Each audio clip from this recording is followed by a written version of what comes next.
Greetings, everybody. Welcome to TV Skywriter. I'm Patricia A. Murray, your host. And TV Skywriter emanates from Durham, North Carolina, my new hometown, so to speak. I'm originally from Chicago, as is my guest, and living in Durham now. I just want to tell you at the beginning that basically TV Skywriter is all about creativity.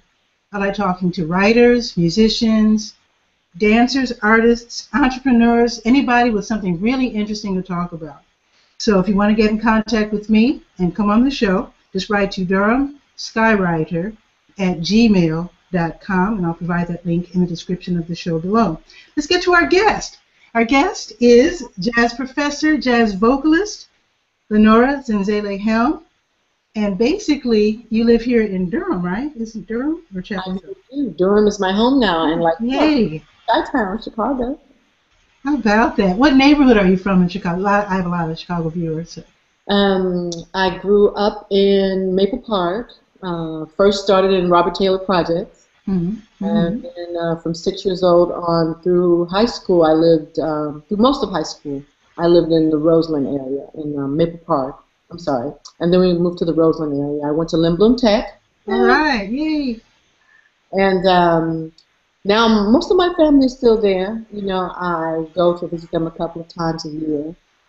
And I just went back for my high school reunion. How about that? Wish I could do that. But I was born in Woodlawn, grew up in Chatham, lived in Hyde Park for a while, and then the last neighborhood I lived in before moving here was Woodlawn. And my folks are still in Chatham. And hello to my folks.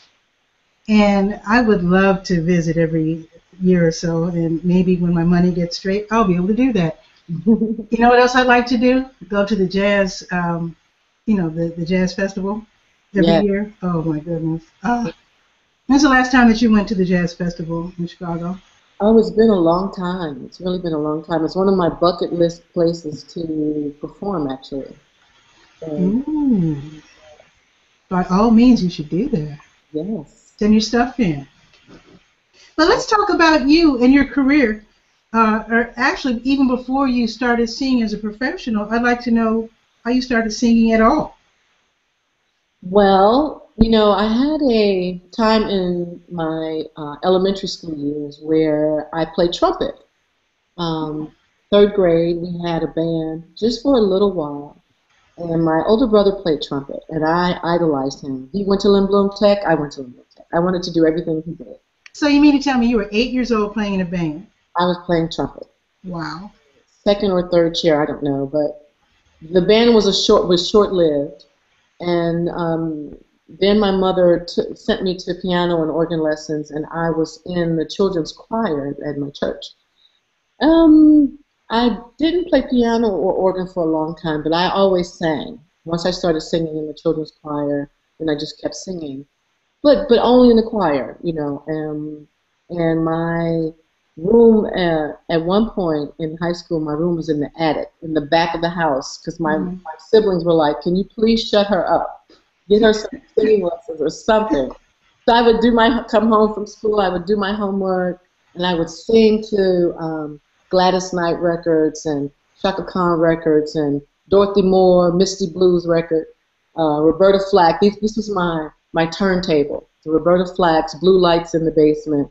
And then I put on John Mitchell, the Help Me record, and Help Me, I Think I'm Falling. Oh yeah, okay, I remember that, yeah. And Carly Simon. So those would go in rotation, and I would sing all the songs. You know, and so that was kind of that's when I discovered, I really want to sing. And okay, now, were you good yet, or were you just... No. I was full of a lot of want to, And something happened where my siblings and I were living with different relatives. Our house caught fire, and we were kind of parsed out to different relatives for a while. And I lived with my grandmother in Chatham. And I was walking from her house to the bus stop, to go to the train, actually, to go to school. And this guy lived down the street from me named Ernest Ford. And he came out of the house and he said, hey, girl, can you sing? And I said, what? He said, "Can you sing? I'm in a band, and we need a singer. Can you sing?" I says, "I don't know. I guess so." He said, "Well, can you come to our band practice?"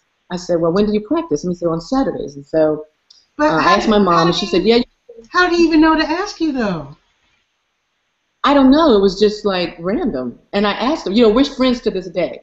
So, I mean, he said, I asked my mom, she said, yes, I went. And we became a band called Creation.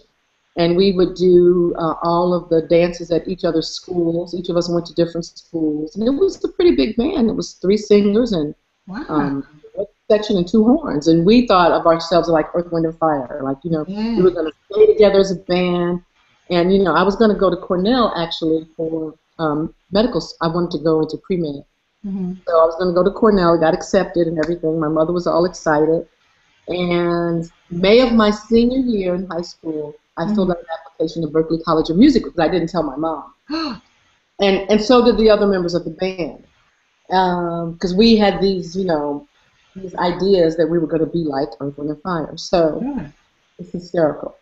So 2 of us decided to go, the bass player and myself. And I went to Berkeley. I told my mom, she says, "Wow, I thought you were going to be a doctor." She says, "No, I want to sing." And she says, "You could be a singing doctor." Now, for those of us who aren't aware, Berkeley is known strictly for jazz, or I know there's a great music school. Is it only jazz, or pretty? Well, at that time, it was very focused on the jazz curriculum. Mm-hmm. Now it's become this kind of commercial music conglomerate, kind of a school with a lot of different extensions of kind of the original.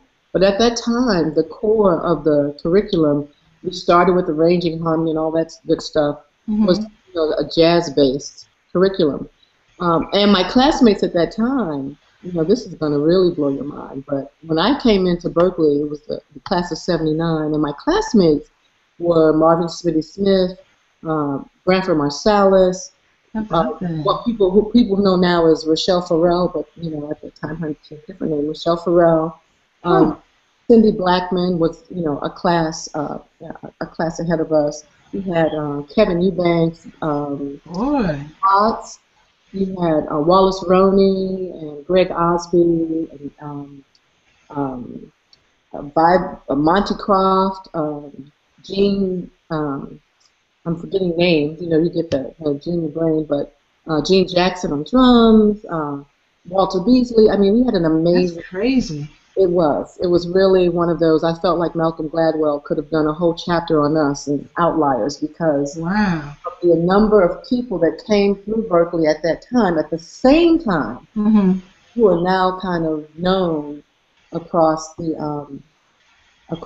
jazz community, as having made pretty significant contributions to the music. So. Wow. One of my friends from Chicago, Carolyn Wilkins, teaches there now. I don't know if you know her. No, I don't know her. Okay. Yeah, I'll have to get to know her. I love to know my Chicago fellow musicians. Yeah. So your band, was it pretty much intact throughout your education at Berkeley, or what?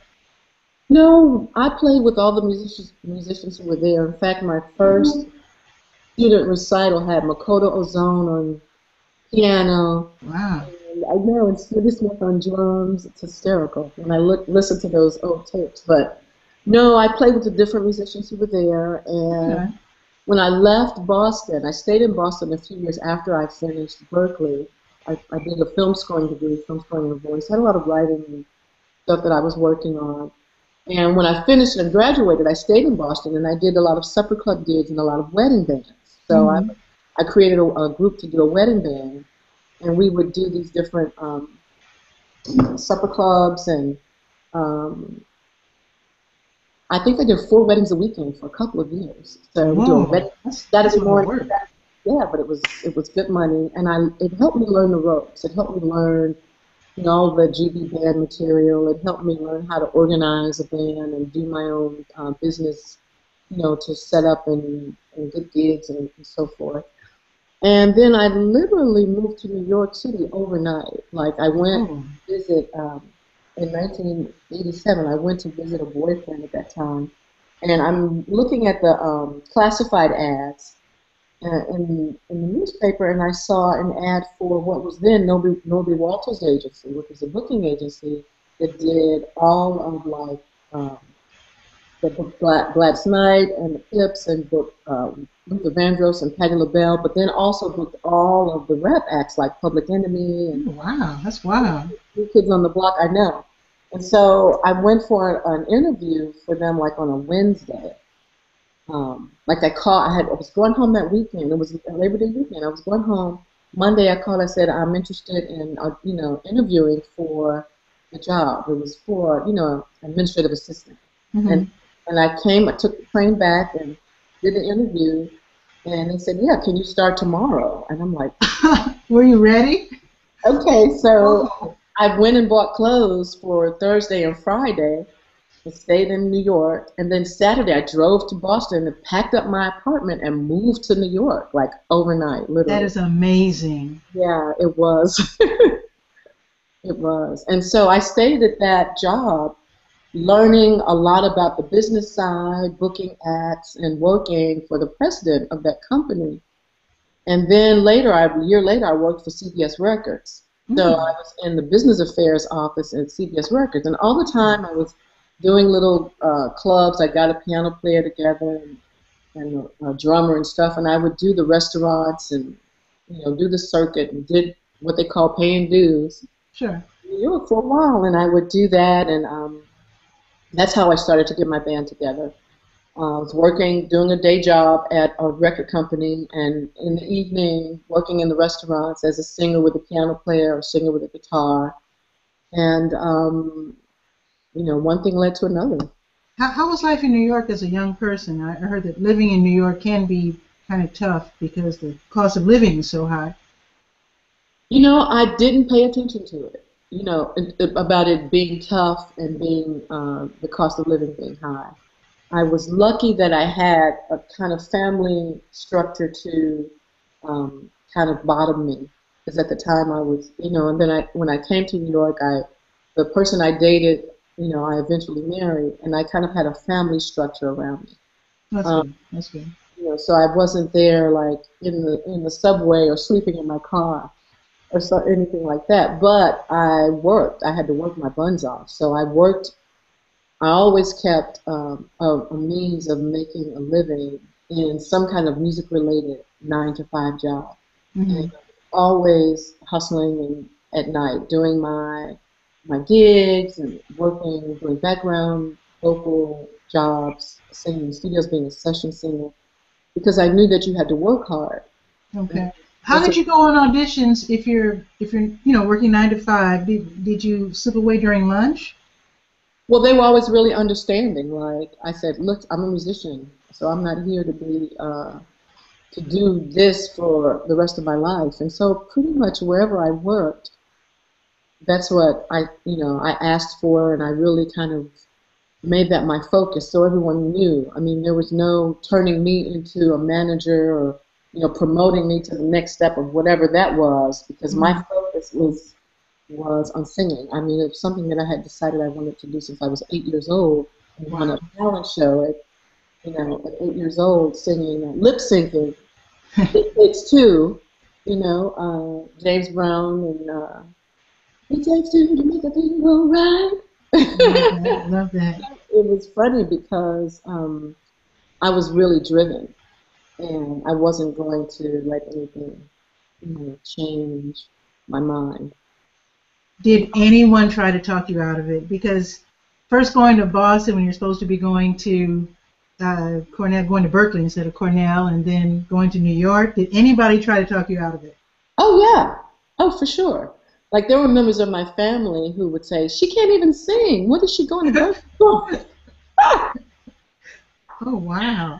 And I tell my students now, it's important to just follow your vision and follow your dream. Mm-hmm. Sometimes the manifestation of your skills and your talent don't coalesce so that it really shows that you have a gift and a talent. Sure, you need to have some measure of talent, but it develops over time. Especially for a singer, it develops because your instrument, it's a very organic thing. Your instrument is not this inanimate object that you pick up and you can press your fingers on the keys and you learn how to deal with that object to make that object do what you want. Your voice is your instrument, and to the extent that you are able to understand your life journey, to start to put a framework around your spiritual development, as you develop as a whole person, you as a singer comes out. And sometimes you are doing it so young and you have so much support with your parents. You find someone like a Beyonce or someone who grew up, Nina Simone or an Ella Fitzgerald. They grew up singing from a very young age, and someone was encouraging them and pushing them the whole way. And then you have someone who maybe picks it up late, or you pick it up. I started really being serious at 15. And so unless, you have someone who's in a music background in your family, you don't often get someone saying, yes, be an artist. Yes, I think that's great. You should go and be a musician, because they're afraid that you are going to, be homeless. There isn't a support for someone announcing that they want to be an artist in most families, because the stigma that artists are going to be starving artists. So your family is well-meaning. They just want the best for you. So they're going to encourage you. If you announce, I'm going to be a doctor, yay! I want to be an engineer, I want to be a lawyer, yay! But if you say I want to be a dancer, I want to be a painter, I want to be a writer, I want to be an artist, they say you need something to what? Fall back on. All the time. And so, whenever I have students who come to audition at North Carolina Central University where I teach, I always get at least one parent who says, in front of their son or daughter, they're saying to me, can you please explain to them how they need something to fall back on? They can minor in music. And I say, no, ma'am. I'm sorry. I won't tell them that. Because if you have something to fall back on, you're going to fall back. That's what you're going to do. Wow. And so, But let me ask a quick question, though.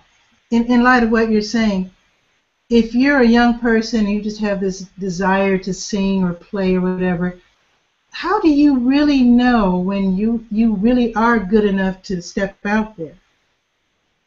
You don't know that you're good enough. I mean, look at Sonny Rollins and all the elders in the music. They're practicing till their dying breath. So do you ever know that you're good enough?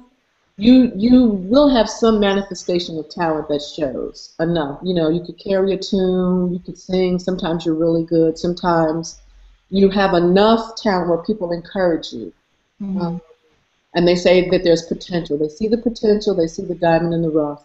So they send you to piano lessons or singing lessons or something. But that seed that you get that from the Creator. So that seed, when you get the seed of that talent, it's up to you to develop the passion to really fight through the encouragement or the lack of encouragement. You know that you're good enough when you don't let anything stop you. Good enough is kind of subjective. So if you're going to your piano class, your piano teacher or your voice teacher, and you are making the cat cry, or you are just so bad that it's pretty obvious. No, maybe baseball is your thing. Some of those kinds of situations are pretty obvious. But then you see it all the time. You see a kid who's 6 years old and they won't stop singing. They're just singing and dancing all the time. That's the gift they've been given. That's a natural. You have a natural inclination toward that gift. And sometimes your parent shuttles you away from it. I see it all the time. I have a nephew who his daughter just sings and sings and sings, and he says, "Auntie, sometimes it's embarrassing. She just breaks out a song in the middle of the store." I said, "Baby, you can't change that. God gave that to her. So just encourage it and let her and see how it develops." And so eventually, I wasn't one of those singers who the gift showed up, right away. I had to really work at every step of the way that I developed the potential that I had and have. So I tell my students all the time, just keep working. You know, you grow in ways that are not a straight line. Some things show up right away, like maybe you show a great singing voice, but maybe your ability to synthesize the information that is theory and harmony, maybe that's challenging for you, and then you just have to figure out how to work on that skill, those sets of skills. But it's really about your commitment. Mm-hmm. Mm-hmm. So I made the commitment early that this is what I want, and I'm not stopping. Is it necessary nowadays for all singers to learn how to read music? It's not necessary, but it's the most, it's probably the smartest thing you can do for a couple of reasons. Everybody, if you go to a lot of the big cities, and everybody and their mama, you know, that you go to a restaurant, they sing. They say, oh yeah, I sing, but this is my day job. Oh yeah. You know? So not only, and the internet changed a lot of things, so there are a lot of people who have access to the listeners that are available, to the people who would be your audience. Mm-hmm. So there's a lot of competition. And not only are you in competition with everyone who's living, you're in competition with everyone who's not living, because you have reissues.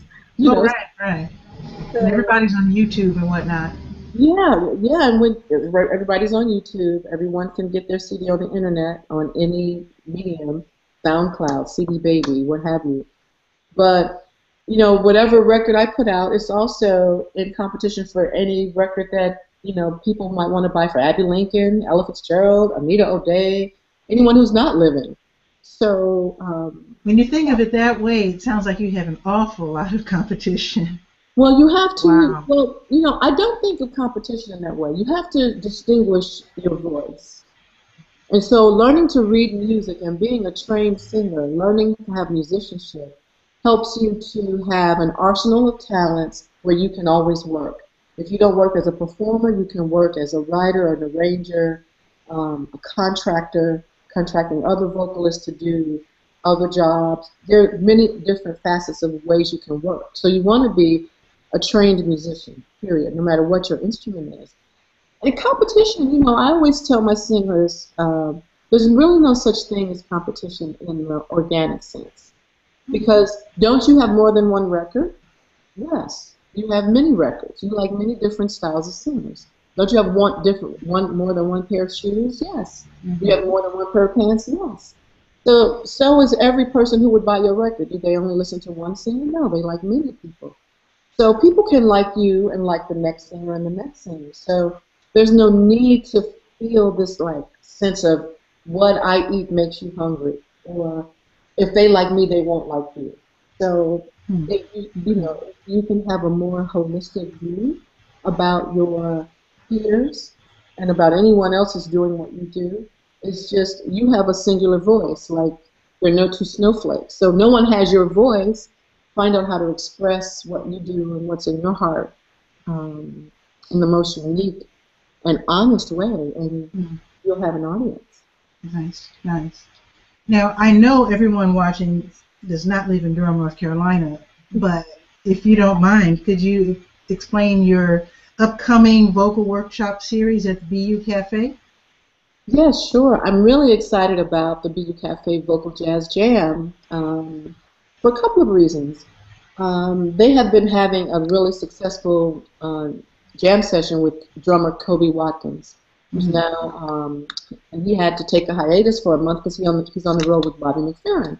Isn't that nice? Yeah. Another being employed by a singer. A lot of instrumentalists get employed by singers. So I always tell singers, hey, you're an important cog in the wheel. But I noticed that when I go to a jam session, the singers sit and wait, sometimes all night, for an opportunity to sing. If there's a set of music that lasts 45 or 60 minutes, all the instrumentalists play. There may be, 10 horn players there, and then the rhythm section players, and they are able to migrate on and off the stage in different songs and different constellations of the musicians in the jam session. But the singer has to wait, and they need just as much opportunity to play and sing as the instrumentalists do. Mm-hmm. So where's the vocal jam session?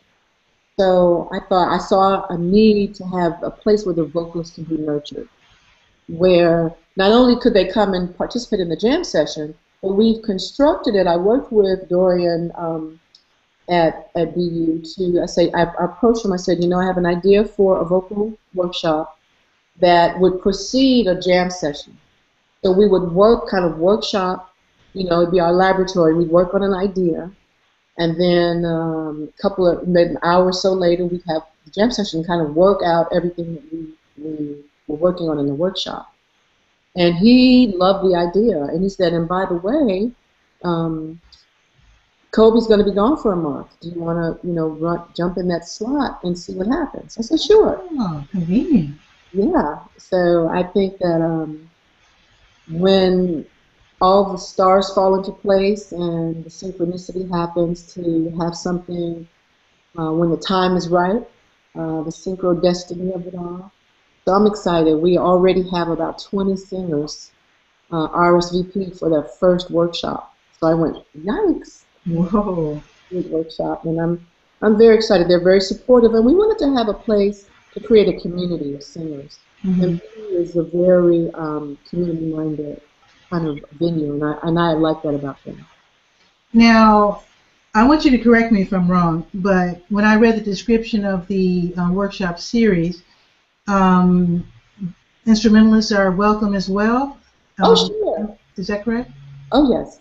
We have a core rhythm section, and I want the instrumentalists to come because we don't separate and make this like us against them kind of idea. I always teach my singers that we make music together. You don't have to feel intimidated. You don't have to feel like you don't belong with the instrumentalists. And I don't want the instrumentalists to feel like, oh my God, it's going to be this, kind of very boring thing with one singer after another, and every singer's going to sing Summertime or Misty. So I want the instrumentalists to feel welcome. Okay, good. Yes. I just want to clarify that because I did a write-up in the Durham Skywriter. I just want to make sure that I got it right. Oh yeah, instrumentalists are welcome. Just come and join. Just know that there's a singer on every song instead of the other way around. Now, could you mention the different focuses, or is it foci? But I think the first one is melody, which is this Wednesday, and then next week is the lyrics, interpretation of the lyrics. Rhythm. So I separated it in topics. So each week I deal with a different topic. Mm-hmm. And the reason I did that is to kind of hone in on some of the areas that I think I hear singer after singer struggle with. Mm-hmm. And a lot of singers in jazz, young singers, they become enamored with the idea of scat singing right away. I want to learn how to scat. I want to learn how to scat. And not everybody sounds good just doing what they think is scatting. Okay. So I wanted to parse it apart. To pull it apart and say, let's focus on what the reason that you have a role in making the music happen, and everyone has a different role. The singer's job is to tell the story with the lyric, mm-hmm. whether or not they ever scat sing. And there are many ways to improvise. And so I wanted to focus on being able to sing a melody well. What does it mean to sing a melody well? Okay.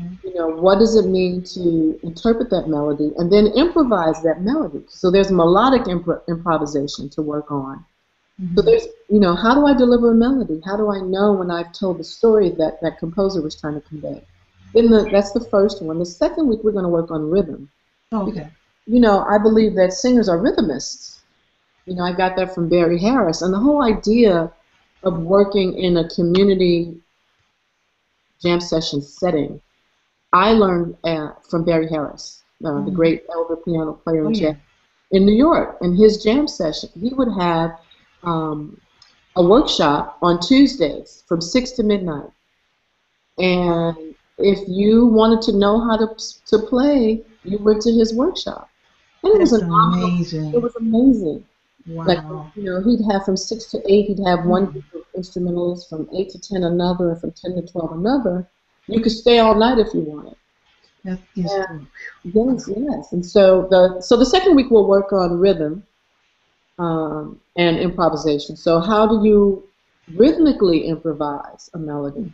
Okay. The third week we're going to work on phrasing. So how do I tell the story? So if I'm saying, and I learned watching Betty Carter do a workshop about phrasing, and it was off the chain. I wish I could have been there. Oh yeah, she was great. But just if I want to say,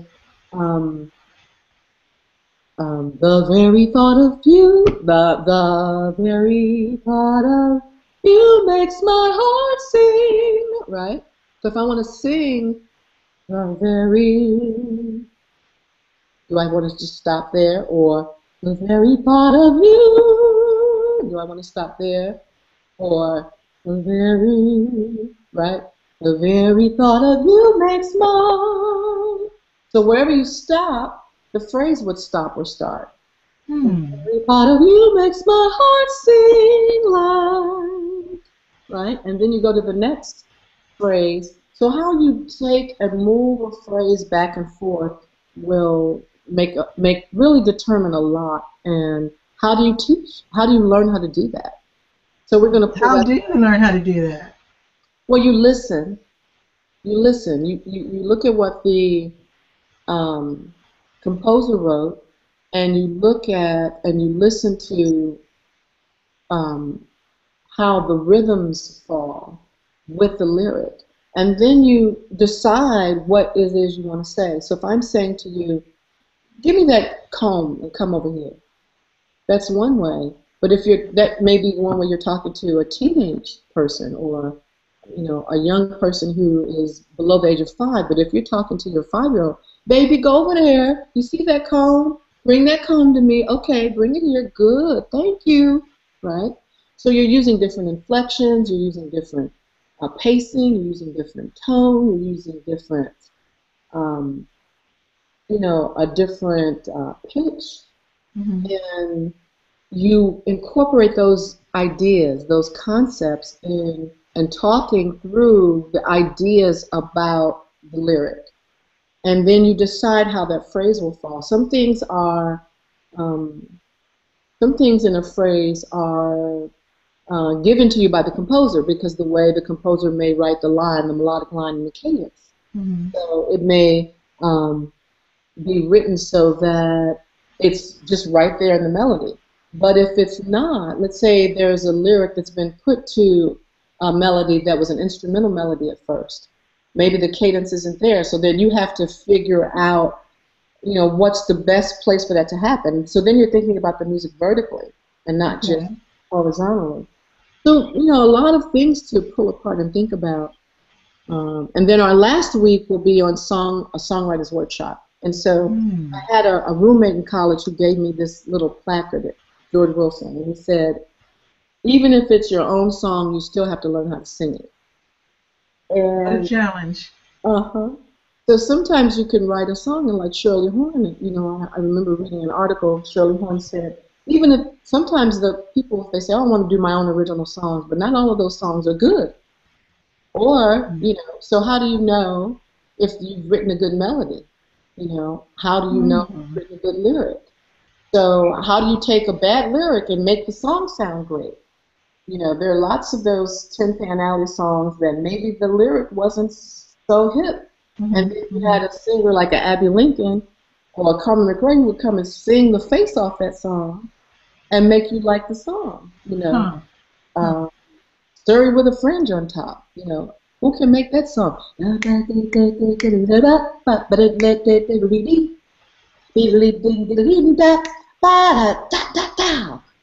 Betty Carter tore it up.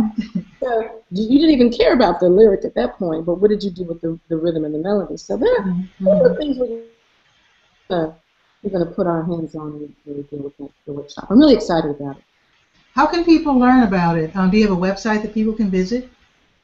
Well, BU Cafe did a great job of putting the links. I created a link for Eventbrite where if you go to bucafe.com, and that is BEYU.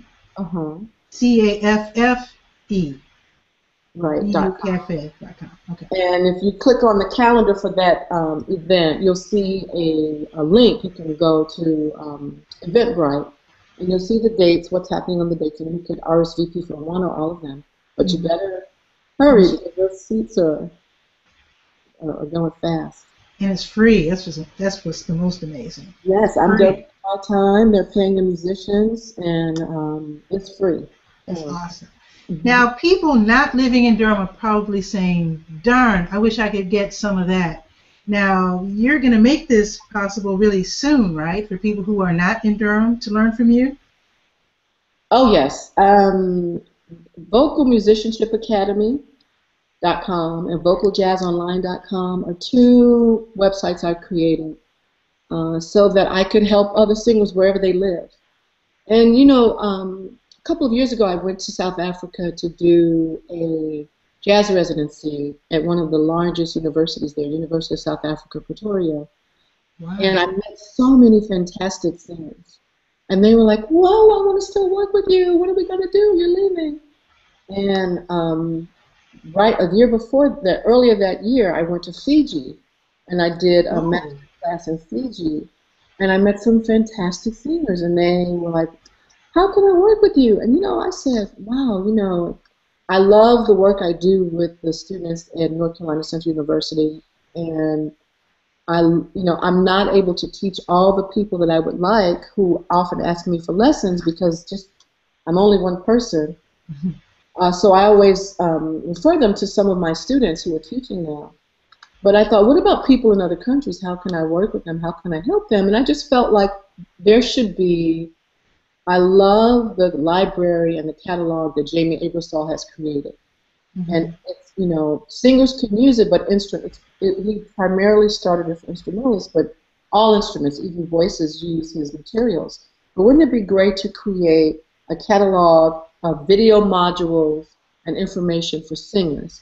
A website they can go to and download what they want. So if they wanted to work on scales, if they wanted to work on phrasing, if they wanted to work on melody, if they wanted to work on improvisation, here's a way to do it, taught by a singer. And I developed a piano-based vocal pedagogy where singers kind of get, you know, a lot of instrumentalists have created some vocal instructional materials, and they work well, but because they're not singers, some of the way they instruct or describe the process of putting that information in the voice is either too dense, where it intimidates the singer, or it's described in a way that's, you know, the singer is like, huh? You know, or, you know, it doesn't get right to the point. So I wanted to develop a place for singers to come, to work in community with each other, to grow together, and to work either independently or in a community with other singers. So that's very exciting. If you could tell us the website addresses again. vocaljazzonline.com, all one word. vocalonlinejazz.com. Okay, and what's the other one?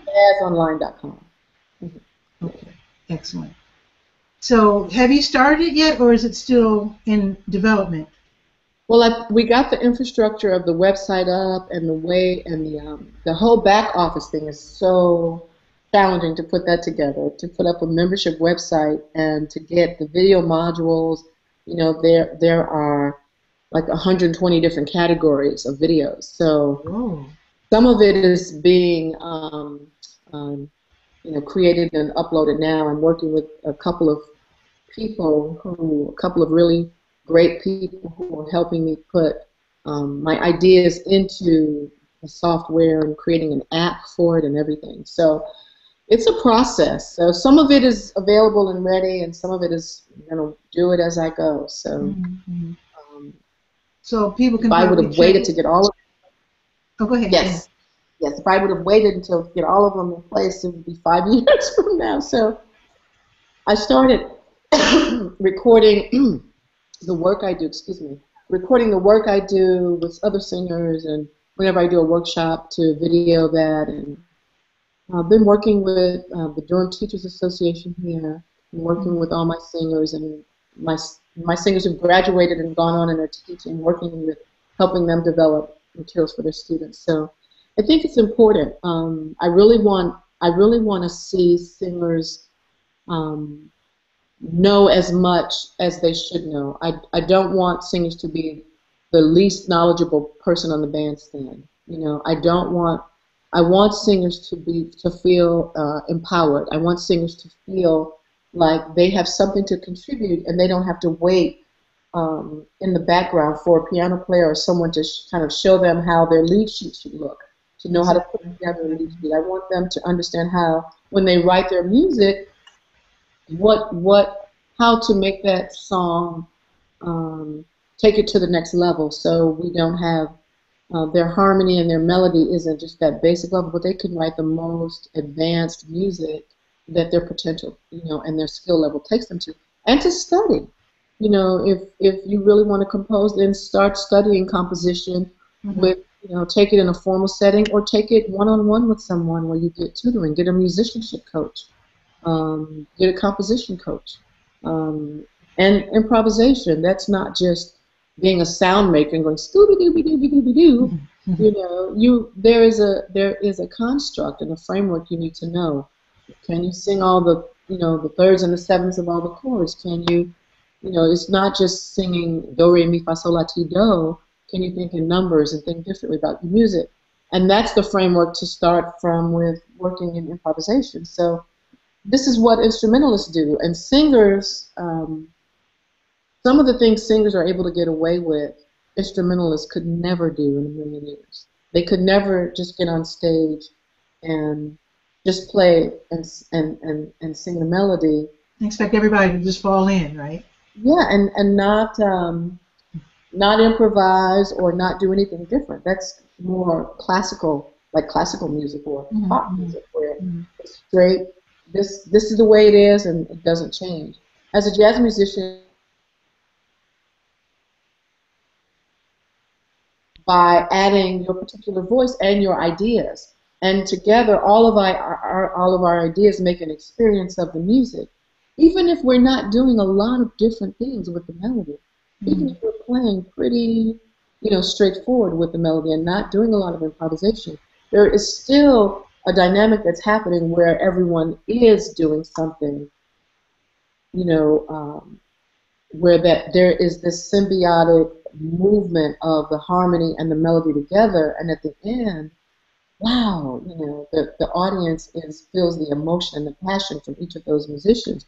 Not that the singer stands on the side and smiles and snaps her finger while the instrumentalists make all the music happen, and then you come back and you sing the melody out. I charge singers to participate in the music at its very core, to the most extent level that they can. Well, that's good, because very often people have put down singers for not knowing nearly as much as the musicians who play around them.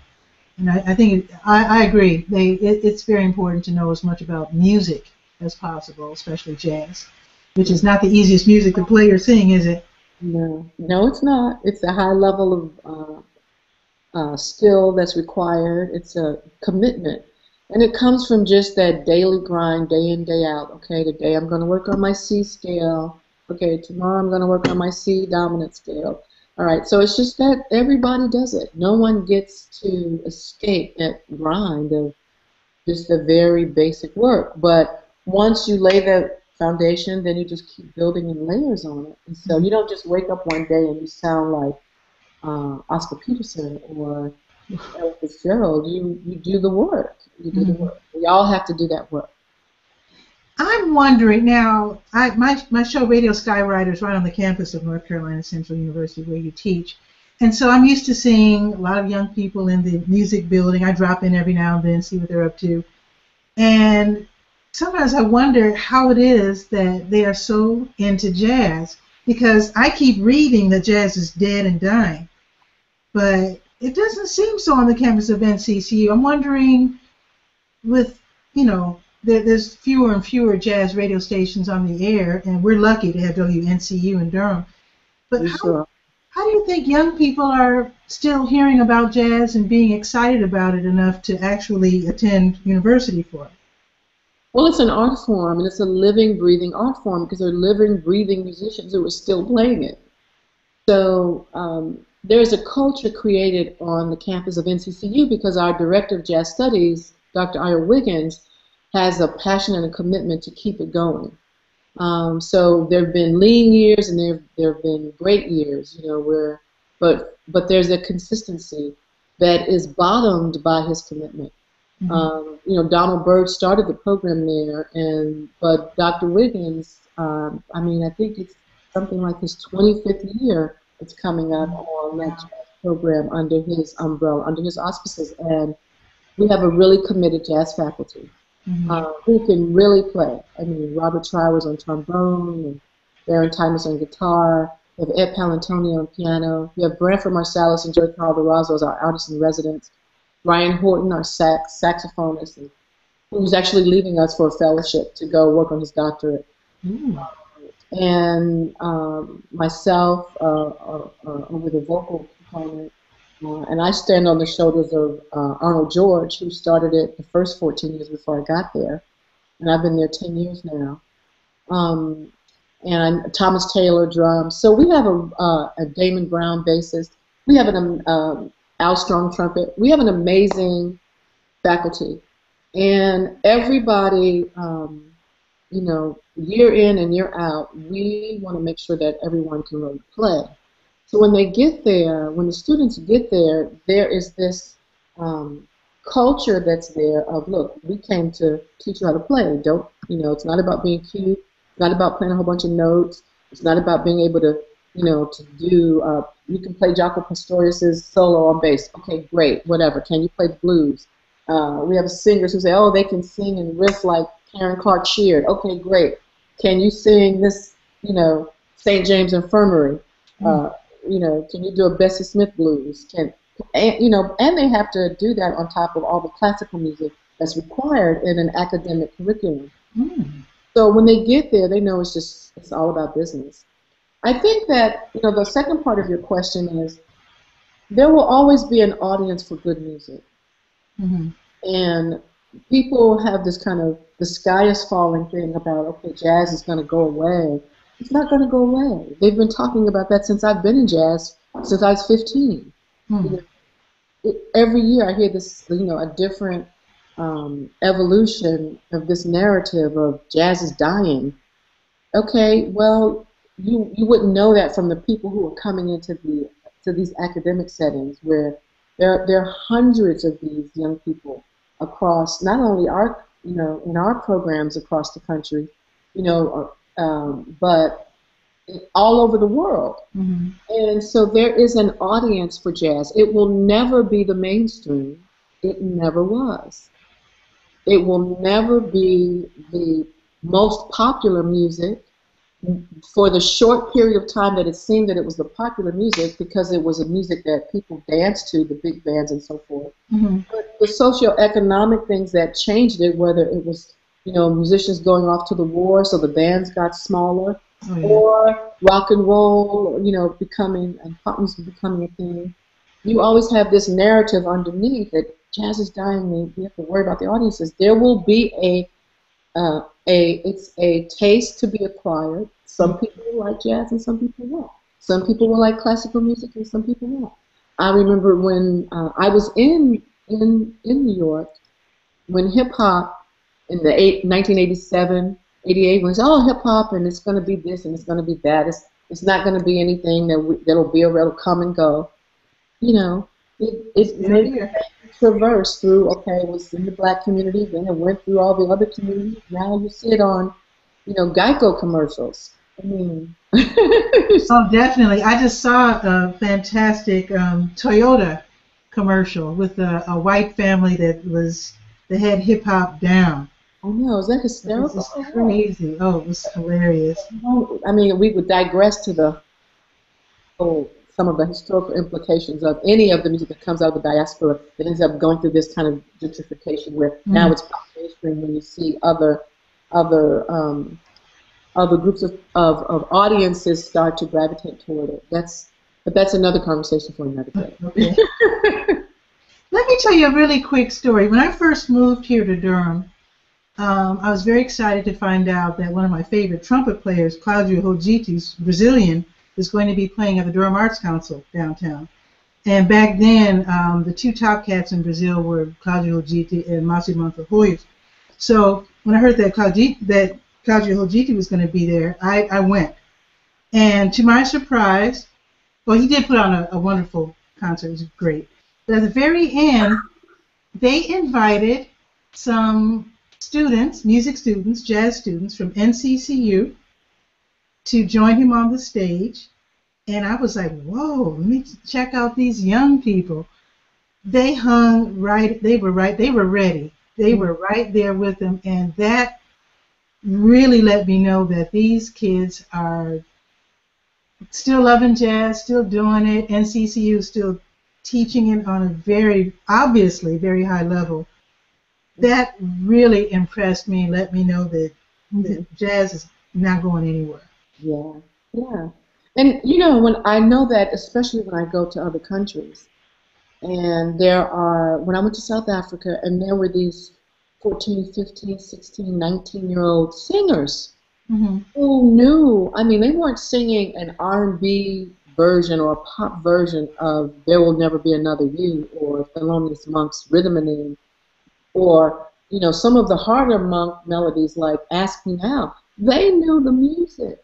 They knew the music. So where were they learning it from? Well, some of their teachers were Americans who, you know, expatriates who lived there, but they were learning it. It was a generational. So you will always have generations, you know, who are overlapping and taking those students who are interested to the next level, and then they're pollinating all over the globe.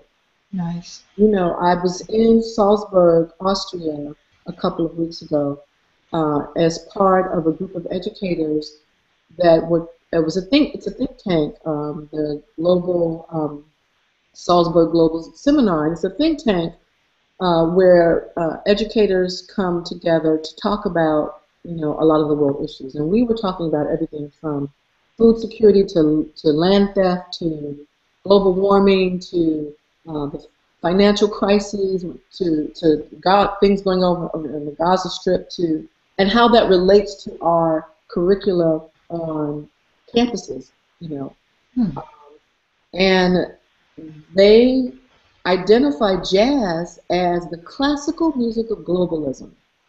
So when we have conversations about what kind of cultural institutions exist that mirror global citizenship and that are connectors and of a way for people to feel connected to each other, and as a means of a conversation, to initiate a conversation about we're more alike than we are different. It was jazz, jazz music. So when I go to different countries, whether I'm representing my academic self or my music self, when jazz comes up, the conversation comes to, you know, one of the Brad Stone, who is a radio programmer on a radio station in California, talked about, he played an example of Weather Report and how many different people of different nationalities were in that group. Yeah. Or talked about Miles Davis's group that had a lot of different people from, you know, different nationalities. And then, so that got all of the people in the room who were from every part of the globe, all of the people in the room really excited, like, well, oh yeah, I know that person, or yeah, I've heard this person, that music was part of my culture. You know, we had those folk songs, you know, these Polish songs or these work songs from the blues and, you know, American blues, or we had the music that was that Latin music. And so, you know, jazz has an audience that's global. So when we talk about jazz is dying, from what lens are we seeing that? We go to a jazz club in our town and we only see 10 people there. Well, that's a conversation that may be about, did that club owner get the word out?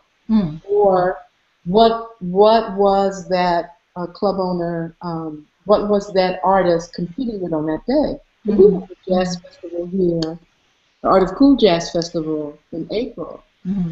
And I was so proud of the presenters and the work that they did, Cicely Mitchell and Al Strong, to get such an incredible programming of different kinds of music, different generations of artists together in an event that brought people from all over the country to Durham. Literally, and with the Kickstarter campaign. Yes, literally. And the programming, what I saw them achieve, gave me a lot of encouragement, because you were able to hear good music all night long for those two days, and people were able to sit next to each other, listening to someone they never heard, listening to, Pinacio Parker, or listen to the NCCU big band, listen to Nina Freelon, listening to Christian Scott, listening to, Mavis Poole, local artists, who are, now out in the world and making a name for themselves, to hearing, elders in the music. You heard every kind of manifestation of the music in one place. And, there were a lot of naysayers about that programming and that idea. I didn't know that. Oh, yeah. But it was successful. And so I think that you have to think about why you like jazz, and then create places for jazz to happen.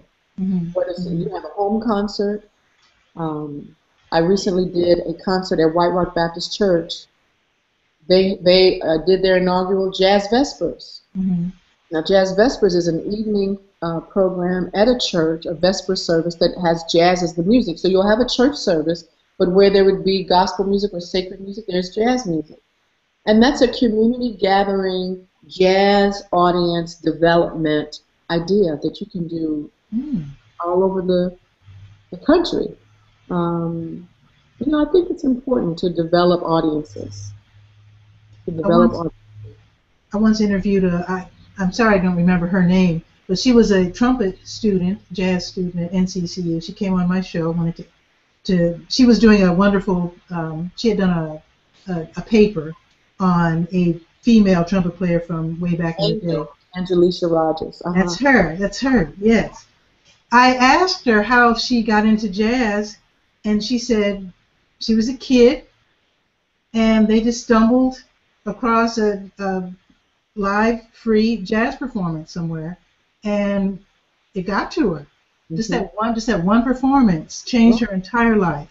Right, and that's how it happens.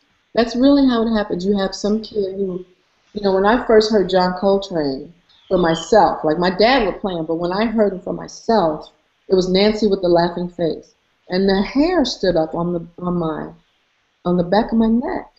I thought, wow, who is that? And why does he sound like that? So, you can, one of the things I love about, I learned from one of my best girlfriends is married to a Danish man.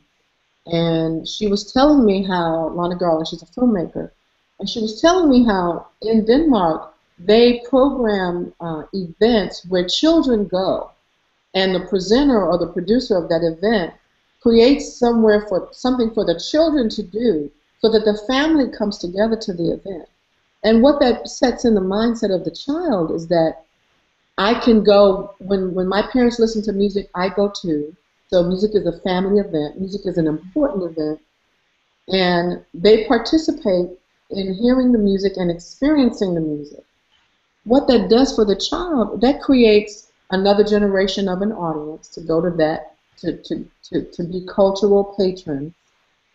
And it also is an opportunity for that child to be influenced by that music. So what if every jazz concert we went to, the presenter created something where the whole family comes, So, okay, you only serve liquor to the adults, but to have juice and crackers and a coloring thing that are, make some coloring books of jazz artists and let the kids color while they listen to the jazz music. But create an event where there isn't this, okay, only 18 or over, or so that you start to teach them. If you want to, this is a biblical reference where if you want to order the steps of a child, you raise them up in the way that you want them to go. So you want the students, you want the young people to know that it's not just my mom's music, it's music that I can enjoy too. And wonderful programs that develop jazz young audiences. I always applaud musicians who do that. My hats off to the incredible job that Wynton Marsalis does with jazz for young people. Definitely. Yeah, really informative. Well, I really enjoyed having you on the show, Lenora. And I'd like for you to give your website, because I know people will want to check out your CDs and learn more about your workshops. And the seniors will probably want to sign up with you to learn more about jazz vocalizing and that sort of thing. And so give us your website, if you don't mind. My own website is lenorahelm.com. So LENORAHLM.com. I say that because people always put an S. Oh, I got you. And you could, find out where I'm going to be and hear music, etc. But the BU Cafe, specifically if you're anywhere within driving distance to get to us in Durham, come to BU Cafe's website, BEYUCAFFE.com, and click on their jazz calendar, and you can click on the link there to RSVP to be part of the workshops that are at 5:30 every Wednesday. The jam session starts 7 to 9 every Wednesday in August at BU Cafe, which is in downtown Durham. And if you're a singer or a vocalist or a vocal teacher and you want to connect with me, vocaljazzonline.com and vocalmusicianshipacademy.com.